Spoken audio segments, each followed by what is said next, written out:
Ever felt like your clients are taking over your life? You find yourself staring at endless notifications and phone buzzing, even at night. It's so exhausting when you can't escape work, and it feels like you're glued to your phone 24/7, struggling to find moment of peace. It's like you're always on, leaving you drained and disconnected from your personal life. It almost feels like there's no personal life anymore. It's just work. But it doesn't have to be this way. In today's episode, Stephanie Arnold, an intuitive coach and lawyer, shares how to set healthy boundaries with clients so you can reclaim your time and energy while still enjoying strong, positive relationships with your clients. Why is building a business so hard? Why nobody buys my healing program? Why is everything so frustrating and overwhelming? What if there was a better way? Hi, I'm Nina Maglic. I'm a marketing coach and healer on a mission to help amazing healers like yourself improve marketing, get clients, and make money with less stress. On my new show, I will do what I love best, translating complicated marketing and business strategies into practical, actionable steps you can implement with ease and clarity. She Runs a Business is a new podcast for healers like yourself who want to create a profitable healing business that provides the best life transformations for your clients and gives you the freedom and flexibility to enjoy time with your loved ones. Take your seat at the table and let's get started. Welcome to She Runs a Business podcast. Hello and welcome everybody. I'm super excited to be here today with you. We have a very special guest, is Stephanie Arnold from Paris, France. She is a tax lawyer and intuitive coach. And today we are going to get some hints and tips from coach and the lawyer how to set the healthy boundaries with our clients. Stephanie, hello and welcome. I'm so excited and honored to have you on my show. Hello, Nina. Thanks for having me. I'm super excited about this call. Thank you so much. Stephanie, let's talk about the boundaries. I know that so many coaches struggle with boundaries, especially on the sales calls. How can we set the right boundaries with our potential clients on the sales call? So I think the first thing is that you have to really be aware of what you are selling is your time.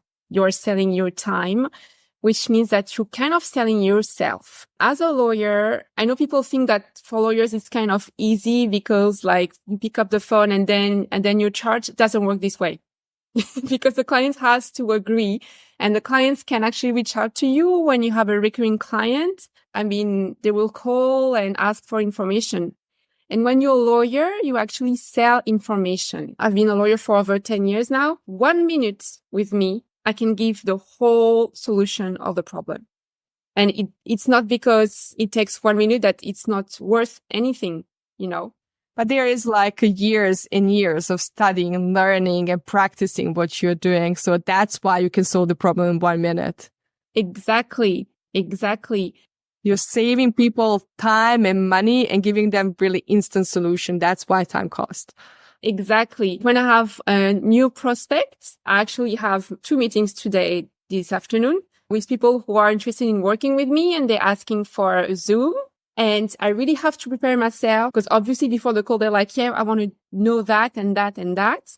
And I have to manage the information I'm going to give to make sure that I'm not going to give all the information. My best tip is be the leader on the call. You take the lead. So you're the one who's saying, we're going to talk about that. You're the one who asking the questions. And you make sure at the beginning of the call that the client knows what the call is about. So what I do when clients are like, oh yeah, I want you to know that and that, I just interrupt them politely. And I say, this call is about gathering information and setting a framework so that we know how we can work from there. And then I can write a proposal. They know that there's a boundary. I also did a lot of sales mistakes, especially at the beginning, especially on the sales call. I would coach people. And I realized very soon when you coach people, they think they got solution and they go back to their old life. They repeat the same patterns and habits that brought them in the situation they're currently stuck. And this is why I think that was the huge aha moment for me to realize I'm actually doing my clients disservice if I coach them on the sales call. I need to ask questions to identify the problem, to guide them to see if we are the right fit for the program, if I can provide solution. Because let's be honest, my program is not for everybody. I have to find the right fit for my program, and people have to feel comfortable with me as a coach to work. That's something that we need to discuss on the sales call, and they need to ask me also questions about the programs so they can feel safe and confident that I'm the right coach for them. Stephanie, before this call, we had such an interesting conversation about DMs and people who reach out to us through emails or messages asking us for advice about the coaching session. And they're asking like a questions about coaching session, but that's actually a question that should be answered during the session. For example, how can I overcome that fear or anxiety? That's something that we need to coach on the coaching call. But people want to know that, for example, in DMs, in messages, how can we set the healthy boundaries with these potential clients so that we can still have them as a client, but also protect our time and energy from doing like free coaching? First off, prepare I don't know how to call it, but on Instagram, you can actually draft some automatic DM when people ask questions. So this is what I have. It's like I have the prices and everything. So if there is a question, this is what I send. And as soon as you send that, the person knows that, okay, this is a professional. It's a professional and a professional who value their time.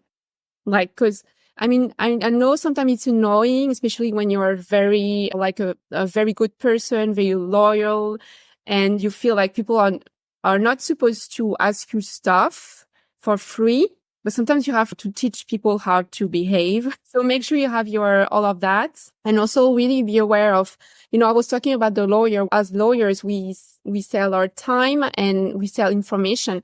But when you coach a healer, you also sell your energy.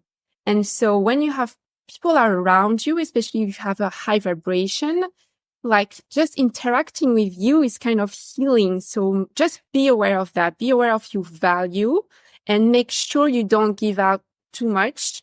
And so, it's easy, when someone is asking you questions on DMs and you feel drained or annoyed, then just close the conversation and send the link to, the link to book sessions, and just send the link and say, I'm happy to work with you. This is the link. And people who want to work with you will be fine. People who don't want to work with you, they will disappear or they'll be upset, but that's not your problem. And I also wanted to build on something that you said, Nina, about having calls, like sales calls, where people need to have trust and like to trust you.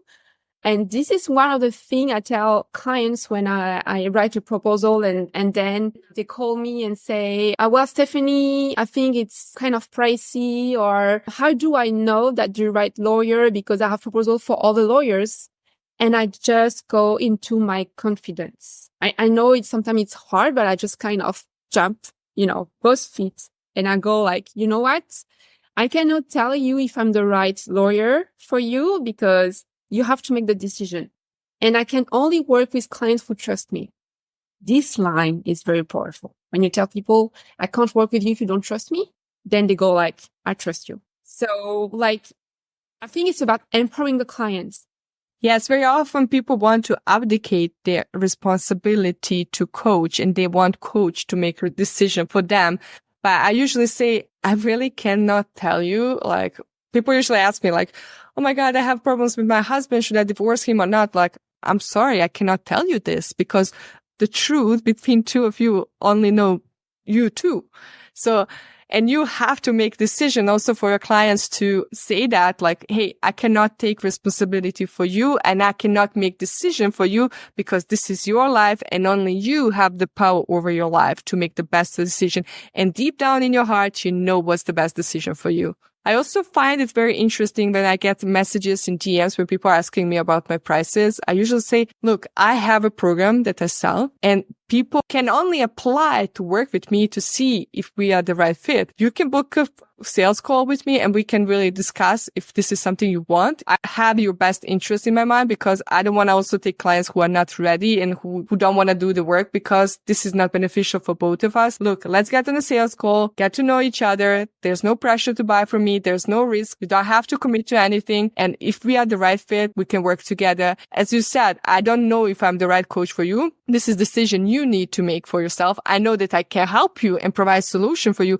but this is the decision you need to make for yourself. And Stephanie, I want to also touch a bit about clients who are already our clients, work with us. They had a session with us, and after the session, they keep messaging us all the time or keep asking questions. And actually what they want is actually additional coaching, but they are not willing to pay for that. How can we set boundaries here? First thing is that you have to make sure that before anything, you wrote it somewhere on the website or on the invoice that exactly what is the session. I have on my calendar where you book session with me, I wrote that if you have questions, you can ask me one question by email, and I actually write, do not call me, So, I mean, it's a bit strict, but it's how you protect your energy. So make sure they have all the rules and everything is clear. And yeah, maybe say so this is a session. And then, because what I do is that I send sometimes clearings. And so what I say is that I'm going to send you clearings after the session, and you have questions about the session, you can send me an email during the week after. So they know they have 1 week to ask one question about the session and not about something else. It doesn't mean that you cannot give more, but at least, it's very clear on what is included in the price.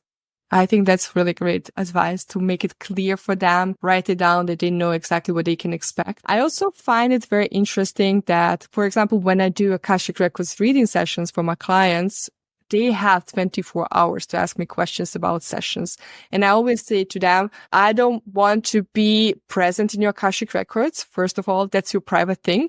I want to close it. And when the session is done, it's done. You can only ask me about the session 24 hours. This is how much I can remember after the session, because I cannot guarantee you in 7 days that I will remember everything what I said during the session. You have 24 hours to ask me any questions. That also keeps my energy clean, because I don't want to be attached to that client and keep engaging with that client. I want to have space for new clients as well to help them. And there's also another thing that I do. If they join my program, I usually have additional support for them. And it's clearly written how much support they get during the week from me and how that support looks like. Is it a private call? Is it WhatsApp support? Is it email support? Spell it out. Write it down in your offer that people know exactly what they can get from you when they buy a coaching program from you. Make it clear for them. That's the most important thing. How much support you're going to give them. Are you going to give any support? How much time after the session they can ask you questions about the session, and make it clear.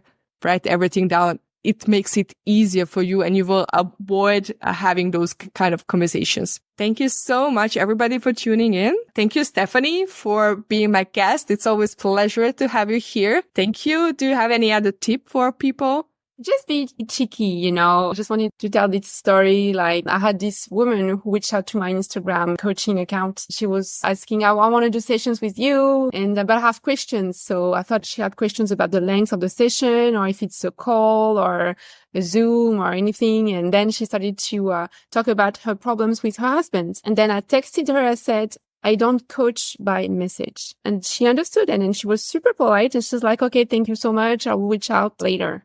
I will buy a session with you, which she didn't do, but at least I protected my energy. Very often people think that we can solve their biggest life problems in just one message and in one session. And that's really not the truth.